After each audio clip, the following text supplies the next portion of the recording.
Okay, well, hey, we've been talking about living wide open, in the context particularly of a word we call generosity or being generous. And today I want to talk about the blessing of inconvenience. Now, I know most of you are say, can I get out of here now? But I just want to talk about, we kind of springboard out of the wisdom of Solomon, where he said in 11:25 with Proverbs, a generous person will prosper, and whoever refreshes others will be refreshed. And I hope you kind of get that locked into your spirit, because that is counterintuitive to an unregenerated world. The unregenerated world says, I got to hang on. And I'm not giving you anything, because if I give you something, that means I have less. In a spiritually driven world, I really feel like I just want to talk to you like family today. I just feel like we need to grow together. So in this understanding of this, this idea of grace being manifested in our life in such a way that it opens us up to the fullness of God so that the fullness of God can flow through us. And you see, grace is an amazing concept. God blessed me in a way I did not deserve. He's brought into my life things I didn't earn, I didn't deserve it. I had no real initiative in it. All I could do was receive it. And that grace has flowed into me. And if I want that grace to continue to flow into me in an unprecedented way, in an unhindered way, I need to let it flow back out of me into the world that I live in. Matter of fact, if we really want to address the issues that are happening in our country, if we would just get into this idea of living in this context, it would fix all that. It would just fix all that, because, here's the thing. Everybody's fighting for what they want. And listen, let me just say one more thing. One of the things I hated during the previous administration was that people, particularly in the conservative movement, said denigrating things about our president. And let me tell you, that was a sin. It was wrong. It was just wrong. And I don't care who you are. I don't care what you think. I don't care what you feel about his political point of views. You can disagree with him. That's fine. We have discourse. We can do that. But to denigrate is a sin.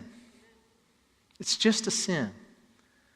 And anybody who's doing the same thing with our current president, it's a sin. It's just a sin. Now, the world may do that, but that better never, ever happen out of the church. It just shouldn't happen. You can disagree, and Lord knows both men have done things that will give you ample opportunity to disagree. But you cannot denigrate. You can address issues, thoughts, or things and say, this is what I feel, this is what I think should happen. But when you begin to just defame and attack, you've stepped out of discourse and into hate. It's wrong. Both sides, it's wrong. And what it does, have you noticed that has created a further divide among us? And it hasn't helped anything. I'm going to go back and sit on the couch here. If we try to hold on to what we protect, we lose the blessing of God. And that's where we want the grace of God to work in our life. And so I heard a statistic, and I'd read it before. I was sharing it with Pastor Rock this week. But I heard a statistic that George Barna, many of you may be familiar with George Barna. He's a research guy, and he does a lot of, especially from the Christian perspective, he does a lot of research to kind of get trends or understanding of why people are doing things or things like that. And one of the things he did, a few years ago, and this may have shifted and changed some, but he did a study in which they found that about 79% of all Americans affiliate with Christianity in some fashion or form. 79%, 80% of the people would say that they were affiliated with a Christian faith. Now, whether or not that's in full practice or not, that's a whole different issue. But they would say that we are Christians. Okay? And then in that study, he also did this. He found that only 18% of all people said they would be willing to be inconvenienced for their faith. So there's a huge disconnect between a statement of I'm a Christian and what that means to me and what that means for my life. There's a huge disconnect in that. Because if you really had encounter with Christ, you would not be unwilling to be inconvenienced for your faith. You wouldn't, because how many know God was inconvenienced for you? And He didn't have to do anything He had to do to get you into a position of redemption and restoration. It was only because He loved you that He did it. And so there's a disconnect in that, and that's kind of what I want to address today. You see, there's a disconnect between what God has done for us and how we live our lives. We have become cut off and thus unproductive in our faith. We need to rediscover the blessing of inconvenience. Some of you are going, really? I understand today in our world we've gotten so busy or perceived to being busy that we feel like we just can't do anything else. And the problem in that is that we're too busy then. Because we have no margin in our life, and I'm going to address that. And so we can't stop. Just stop. Now, I understand. I look at all you guys, man, your worlds are crammed with work and family activities and social interactions and things like that. And here's the deal. If God can't stop you in the middle of any of that and say, I want to do something here, then you're too busy. I'm too busy. No, I know, yeah. You thought this was going to be a fun day. But let's just rediscover this blessing of inconvenience. Can we? Can we do this together? Can we go on a journey together? I want to encourage you, and I want to walk in this myself, and I just want to rediscover the blessing of inconvenience. Because, see, I want to live in a wide open way. I want to live in a wide open way. I want my life to be full of all of what God wants to do, and I want it to flow out of me. So I want to rediscover this, and I want to pull from 3 stories in the Scripture, and I know this may not be hermeneutically right, but we're just going to go this way anyway. So here we go. So I want to pull from 3 stories in the Scripture and pull some truths out of it that we can apply to our life. And the first one is that in inconvenience we find the heart of God. That in inconvenience we find the heart of God. And probably the story that you may have even connected with this is one, and I'm not going to fully develop it all, but it's the story we call of the Good Samaritan. It's the story that stems out of a relationship Jesus had with a religious person, or a question that a religious person had asked him, and he addresses it. And then he asked him, the religious person asked him, depending on where you see it, it's in all the Gospels, but if you see it, it's where a scribe says to him, what's the greatest commandment? Or however it plays out. And in there, they come from the Shema, to love the Lord your God with all your heart, mind, soul, and strength. You get that. And then the second is likened unto the first, to love your neighbor as yourself. Now, what's interesting in that, in Luke's telling of that in chapter 10, the scribe, we're going to pick it up with verse 29. In chapter 10 of Luke, verse 29. And he says, this is the scribe speaking, but he wanted to justify himself. This is the scribe. So he asked Jesus, who is my neighbor? How many were always looking for an out? Who is my neighbor? So Jesus tells a story to illustrate this, and so here's the story. And Jesus replied, a man was going from Jerusalem to Jericho, and when he was attacked by robbers, and they stripped him of his clothes and beat him and went away, and leaving him half dead. And a priest happened to be going down the same road, and when he saw the man, he passed by on the other side. So to a Levite, when he came to the place, he saw him and passed by on the other side. But a Samaritan, as he traveled, came to where the man was, and when he saw him, he took pity on him. He went to him and bandaged his wounds, putting on oil and wine.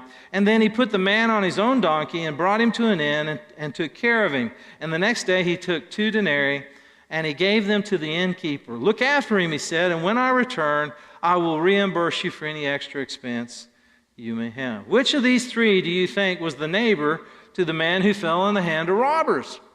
And the expert in the law said, the one who had mercy on him. And Jesus told him, go and do likewise. And so here's the thing in this.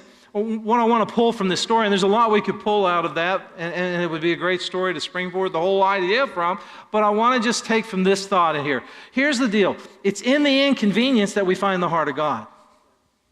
Because Jesus said that we fulfill the command, or we feel what God's heart for our life is when we first love Him with all our heart, mind, soul, and strength. That start place there. You got to start there. But then the secondary aspect of that is that when we love our neighbor as ourselves, and He chooses to illustrate that with an illustration of inconvenience. And we see this, 2 guys who had really good things to do. It would have seriously hampered their walk in their life to get involved in the situation. They were priests. A priest could not defile himself by touching somebody who died, and this guy was near death. He was near death. So if he touched him, he could lose his opportunity to do ministry for a season. The Levite, same thing. He was, all these things were in criteria here. He had plenty of things to do and good reasons to not get involved. There was all kinds of things he could say. Oh, I've got to take care of my family. I've got social obligations. There are a million things you can say, but it was a Samaritan, a racially rejected group, a guy who came alongside and said, hey, I'm going to love on this guy. I'm going to love on him. I'm going to be inconvenienced because you see, I need to get to Samaria, but hey, today I'm going to spend some time helping somebody who needs it. And he invested himself in this guy. And what Jesus was saying, this is where God's heart is. This is where it is. It's in that moment where you stop and you invest in somebody, and maybe you'll never ever get return out of it, but you're just willing to say, this is where the heart of God is. I want the heart of God. And here's the deal. I could preach till I'm blue in the face. That would be interesting, wouldn't it? But that may not be where the heart of God is. I could do religious activity all day long, but that not be where the heart of God is. You see, the heart of God is in loving God and loving people. So if in my preaching I'm trying to convey those 2 great thoughts and helping you and I walk in a journey together to that, yes, there may be the heart of God in that. And when that happens, that is powerful and it's amazing. But here's the deal. If I'm just preaching because it's my religious activity, I've missed it altogether. If you're coming to church just because it's a religious activity, you kind of missed it. I'm glad you came. But I'm hoping the truth of the situation and you really discover the life. Here's the thing. I love it. I just love it when God says, hey, wait a minute. We're not going to do it the way you kind of plan out. You're going to do it my way. And we go, no. That's not on the agenda. That's not the way we planned it. Or I love this when people say, man, I don't like that church because they don't do it like I like it done. And God said, well, maybe I like it this way. Who gets to choose?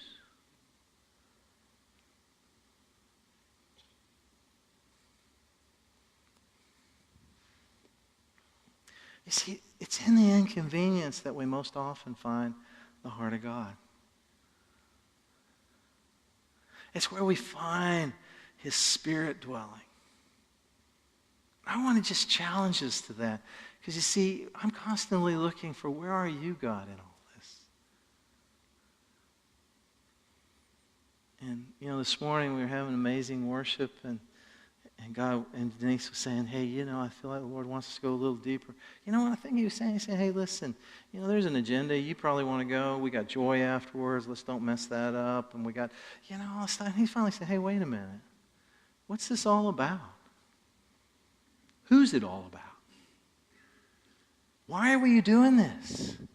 What's the purpose here? Listen, we need to ask this question as a church. Why do you come on Sunday morning and sit in here for an hour and a half? Why? Why are you doing that? If you're doing it to fulfill a religious obligation, man, well, you're missing it. And please don't misunderstand me. Don't quit coming. Just... Pastor's like, I just ran the whole church off. That's not what I'm trying to do here. He's listen, I don't want you to do that. I don't want you to get in that way. I don't care who you are. I don't care what your age is. I don't care what it is. You may think I'm the old fogey or whatever that is. I don't care. But come here not for me or not for Denise or not for what we're doing. Come here so you can just love on God. And here's what will happen. In the middle of that, you might love on somebody else.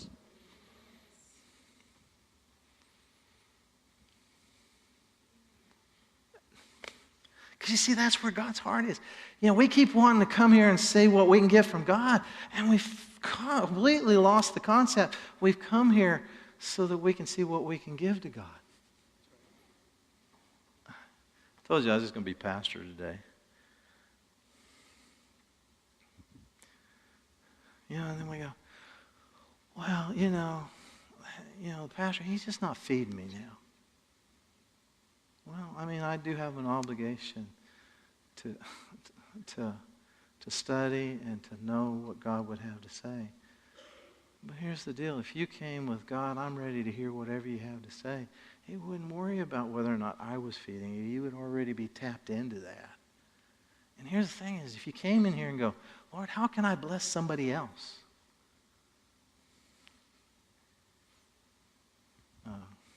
I should go back to the script. Let me sit down back on the couch here, and maybe you'll love me again. Loving Him and loving people. The second thing, inconvenience can have an unexpected reward. I love this idea here. And I went back, in Genesis 24, there's this amazing story. It's Abraham had made this journey of faith to a land, what we call the Promised Land, and he had gone there in obedience to God. And so when he went through this journey, and we have the whole story of Ishmael and Isaac, and finally Isaac comes along, and Isaac's at a place where he's starting to think about, who's my son going to marry? We think about those things.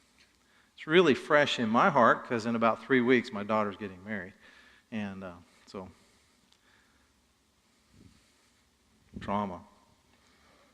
But at any rate, Abraham doesn't want Isaac to marry a girl from outside of his clan and outside of his heritage, his spiritual heritage.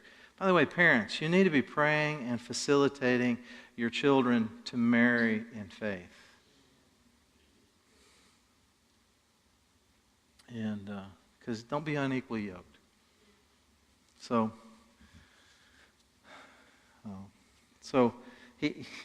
he sends his servant back to his home. He goes all the way around what's called the Fertile Crescent there, the Mesopotamia, get up to Mesopotamia to go back to his home to find a girl.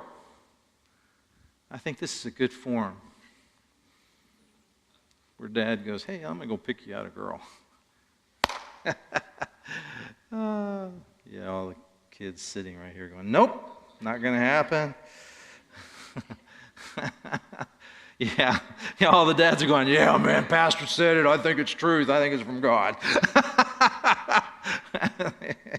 Here we go. Genesis 24, verse 12. He has gone back home, and so the servant has gotten back to where he is, and he's at a watering hole, and he goes, then he prayed, Lord, God of my master Abraham, make me successful today and show kindness to my master Abraham. See, I am standing beside the spring, and the daughters of the townspeople are coming out to draw water. May it be that when I say to a young woman, please draw down your jar, and that I may have a drink? That she says, I'll drink and I'll water your camels too. Now, what he was asking was a big thing.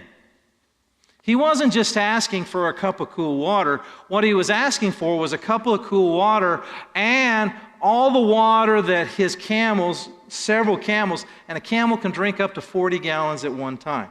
So this was not like, hey, can you give me a bottle of water? That's not what this was. This was an activity. This was an investment of time, energy. Thank you, Rebecca. I'm sorry. Let me get on with the story.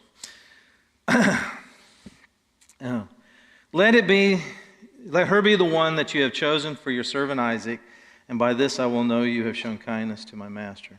Before he had finished praying, I like these kind of prayers. Before he had finished praying, Rebekah came out with her jar on her shoulder. She was the daughter of Bethuel, the son of Milcah, who was the wife of Abraham's brother Nahor. And the woman was very beautiful, a virgin. No man had ever slept with her. She went down to the spring, filled her jar, and came up again. And the servant turned to meet her and said, "Please give me a little water from your jar." "Drink, my lord," she said, and quickly lowered her jar to her hands and gave him a drink.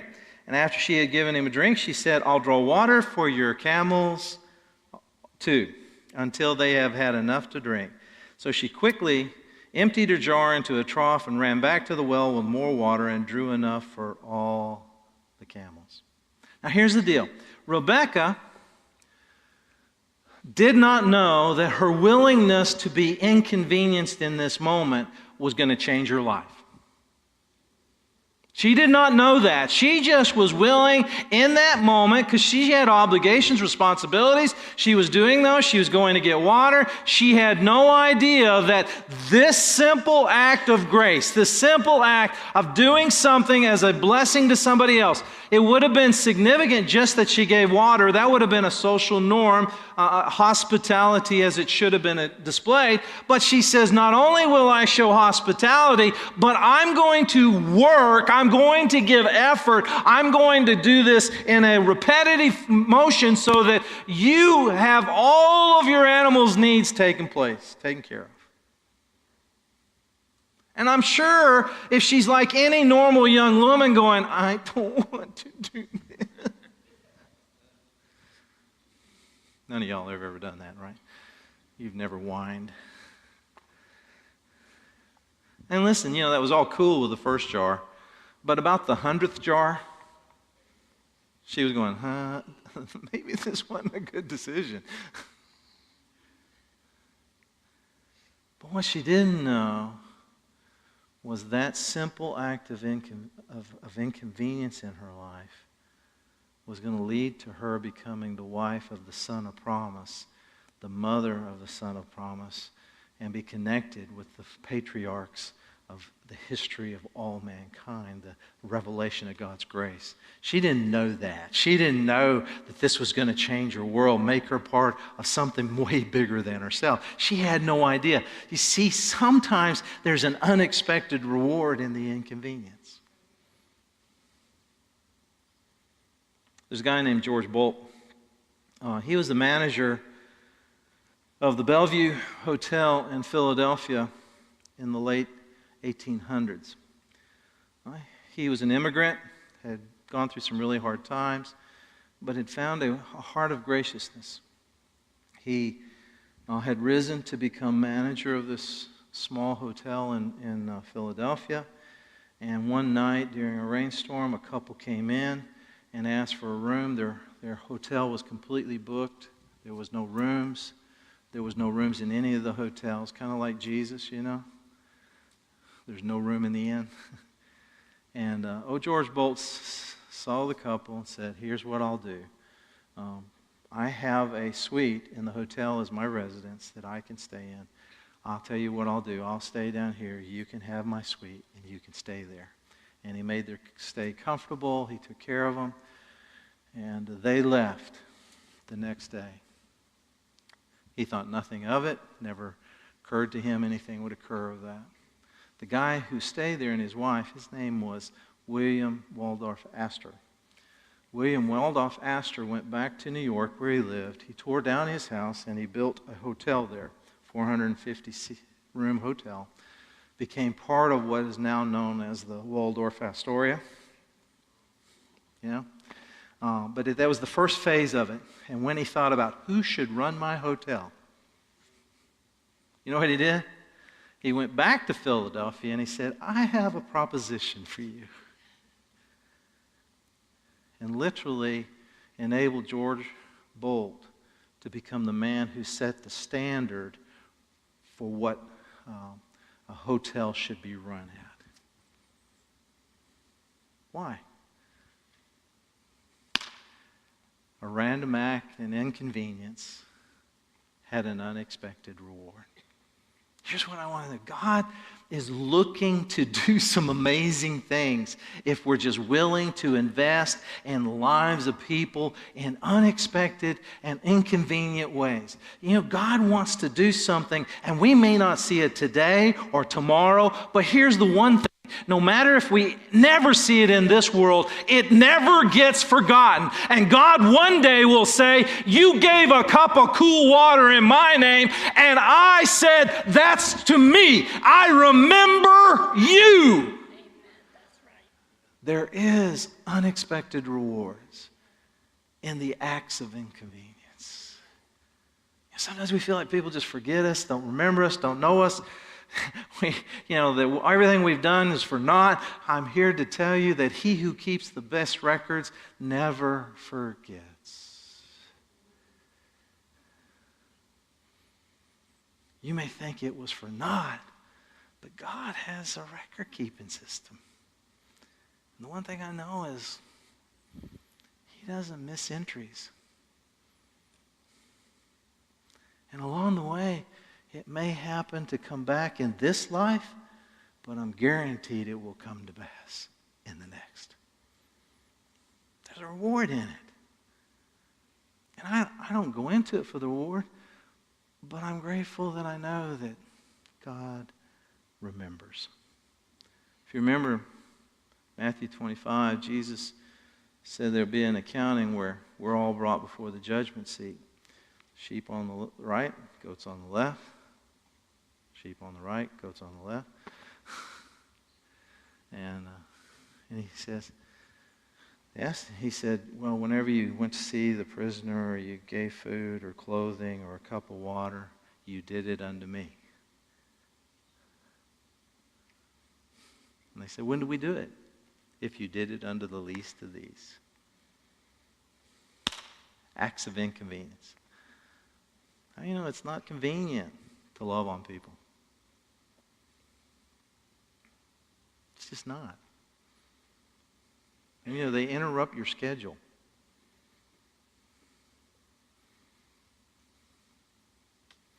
But there's a reward. Third thing. I need to get this thing done. Inconvenience can change your life. It can change your life. The last story I want to pull from is one with Jesus. Jesus had kind of stirred things up down in Jerusalem, so he thought he'd head back home to Galilee, moved north. And instead of circumventing, he went through Samaria. Normally, they would go around it, but he chose to go through it. And he stops at a Samaritan city, and his disciples go into the town to grab some food. And he stops there at noontime. Now, this is not the time people come to the well to get water. They would come early in the morning or late in the evening. But this woman, for reasons that we find out later in the story, comes at an odd time. And she comes and he says, can you draw down and give me a cup of water? And she's like there because she doesn't want to interact with people and she doesn't want to that. But we find in the story she's willing to do that. And it's interesting. In verse 4 through 10, it says, now he had to go through Samaria, so he came to a town in Samaria called Sychar, near the plot of ground where Jacob had given to his son Joseph. And Jacob's well was there, and Jesus, tired as he was from the journey, sat down by the well, and it was about noon. And when a Samaritan woman came to draw water, Jesus said to her, will you give me a drink? His disciples had gone into town to buy food. And the Samaritan woman said, you're a Jew, and I'm a Samaritan. How can you ask me for a drink? For Jews do not associate with Samaritans. By the way, there's a lesson in this. And Jesus answered, if you knew the gift of God and who it was that asked for you to drink, you would have asked him, and he would have given you living water. The one thing I want you to see in this whole dramatic, she's willing to engage and be inconvenienced in her life and have this, but what she walks away, this is a woman that's broken. This is a woman whose sin has captivated her life. You know, we find out in the story she's been married 5 times. The guy she's with right now is not even her husband. She's living in sin to the max.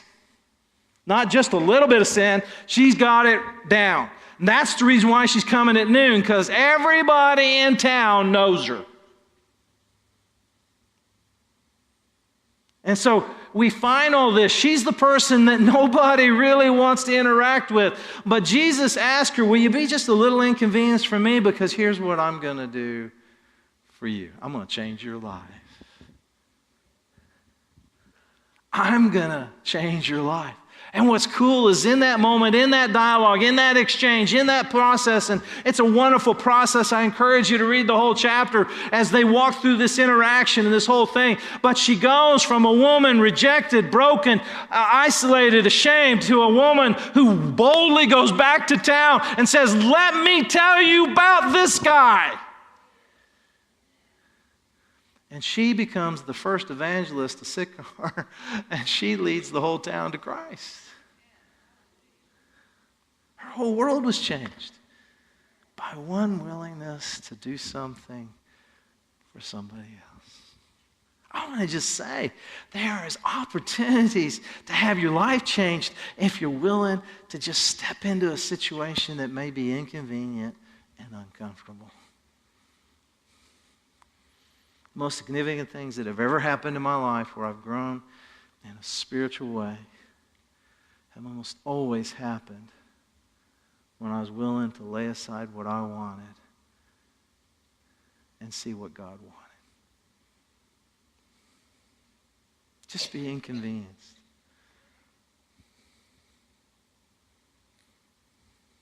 Just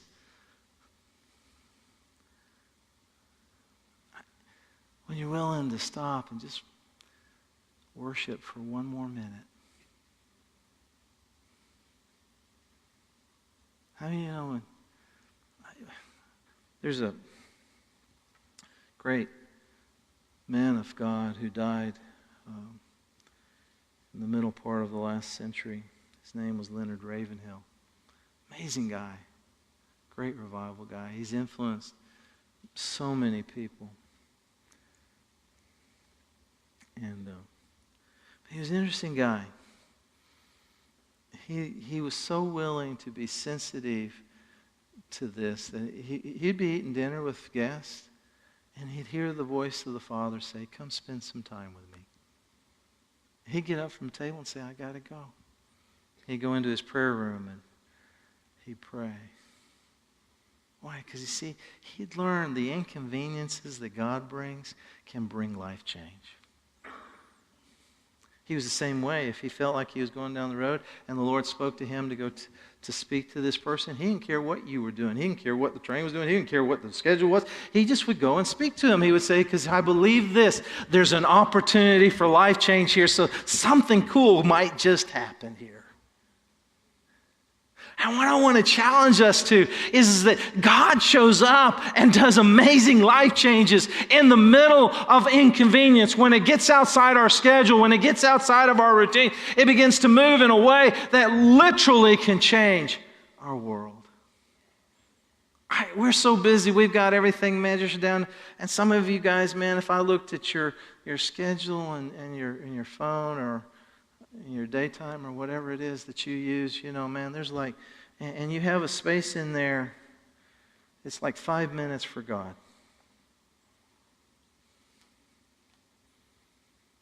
And he's like, wait a minute. Can I invade your schedule?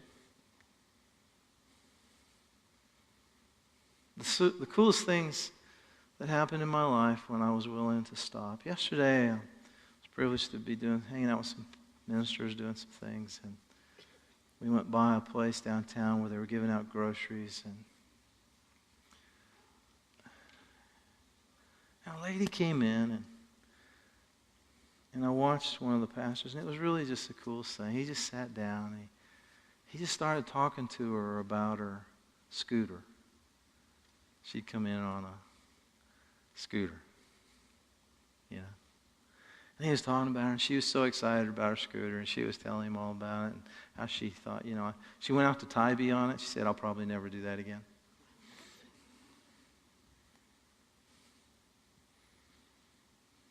We had an agenda, we had a plan, we were in a part of a process, but I just watched this thing unfold, and he just loved on her, talked to her, gave her value. More value than the fact that they just gave her groceries. He was just giving her value. And I watched God do something amazing. And I went, God, that's in the moment like this where a life change can take place. She got more than groceries that day. Do you hear my heart today? We get so tied up in what we're doing and what we're all about. We come to church and say, what are you going to do for me today, God? And what we need to do is say, God, how can I come? And I don't care what we've got to do, but I just want to be a blessing to you.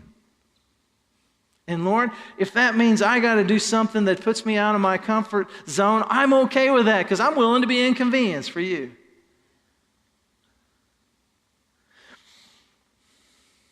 And if that means, that I go outside and I walk into my world and, listen, we're so busy, I got to go to this thing, I got kids at this thing, and I got this thing, and this thing, and this thing, and I understand it. But the wonders of God are found in the inconveniences. It's just, that's where God shows up. And if we could be a church of people who are willing to seize that, and please don't misunderstand me, I know we have responsibilities, but we have so filled our lives to there's no margin left, there's no opportunity, there's no room for us to step aside. We're more like the Levite and the priest in the story of the Good Samaritan. Oh, I can't do that because it'll keep me from what I need to do. And here's the deal. Jesus touched the leper. Jesus touched the blind. Jesus reached into the lives of broken. And because he did, their lives were changed. And here's the thing. The coolest things that have ever happened in my life have been in those moments where I was willing to interact and have a moment where God could speak to me or I could be the voice of God to somebody else. Some of them are funny. Like the lady I stopped to change her tire. Oh my goodness. She had an old Cadillac. She kept trying to say, hey honey, you want to go dancing with me? I was like, no baby. She kept wandering into traffic, and I kept pulling her back. I was like, man, you got to quit doing it. And how many of you know you stop to do a good thing and you think it's going to be one thing? She said, I got a spare tire, so it didn't fit. So I had to take that tire back off, take the rear tire off, put the rear tire on the front tire because it would fit, put the tire that I had on the back. I thought, well, I can do this in 10 minutes. An hour later, honey, do you want to go dancing with me? We got to...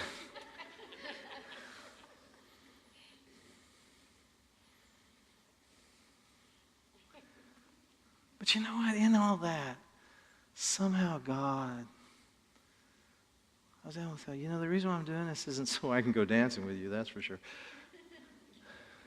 But because Jesus just loves you. He didn't want you to get stuck out here on the side of the road without anybody to help.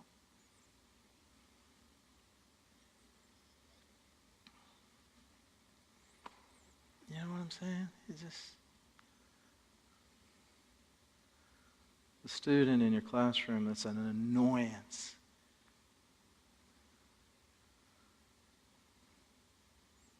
Some of you teachers know what I'm talking about. In the end, they become that person.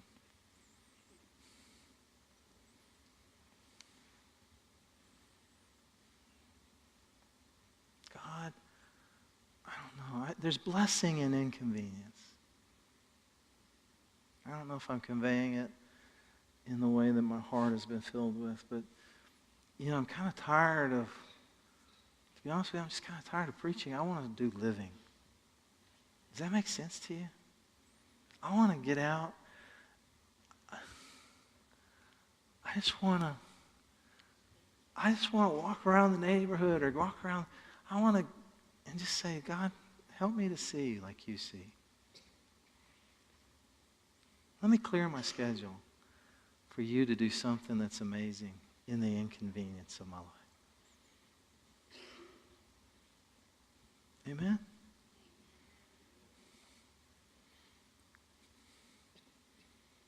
Don't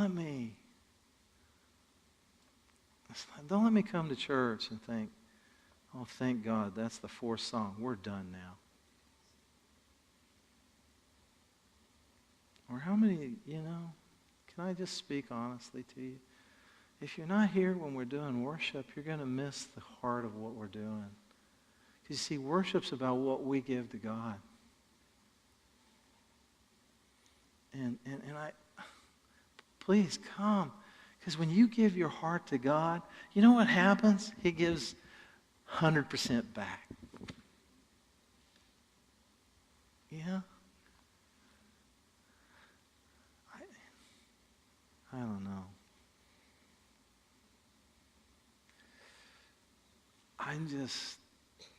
This generous thing, I think we could cure what's ailing our culture. I just think we could. Because when somebody speaks hatefully to you and you stop and say, well, how can I bless you? Changes everything.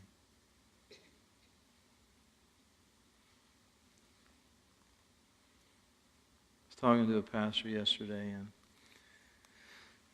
does a lot of work in the city, and he was just walking down MLK. He's a white guy, and this guy, an African American, ran up to him and said, "You're white." And he went, "Yeah. I can slit your throat right now." Well, that's a life-changing moment. Now here, some of you are going, well, I got my gun. I'm packing. And he said, well, how can I be a blessing to you? The guy didn't know what to do with that.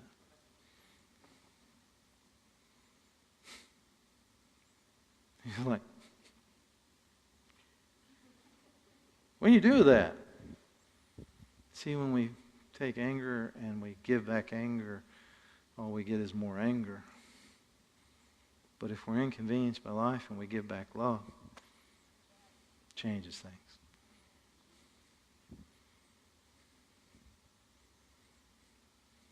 That's what Jesus did. Father, forgive them, for they know not what they do. We put him on a cross. He said, I'm willing to be inconvenienced for you. I don't know. I think we hold the key to changing our world. And it's not by holding rallies, and it's not by shaking our fist. It's by loving on people. Being willing to step in their life when everybody else won't.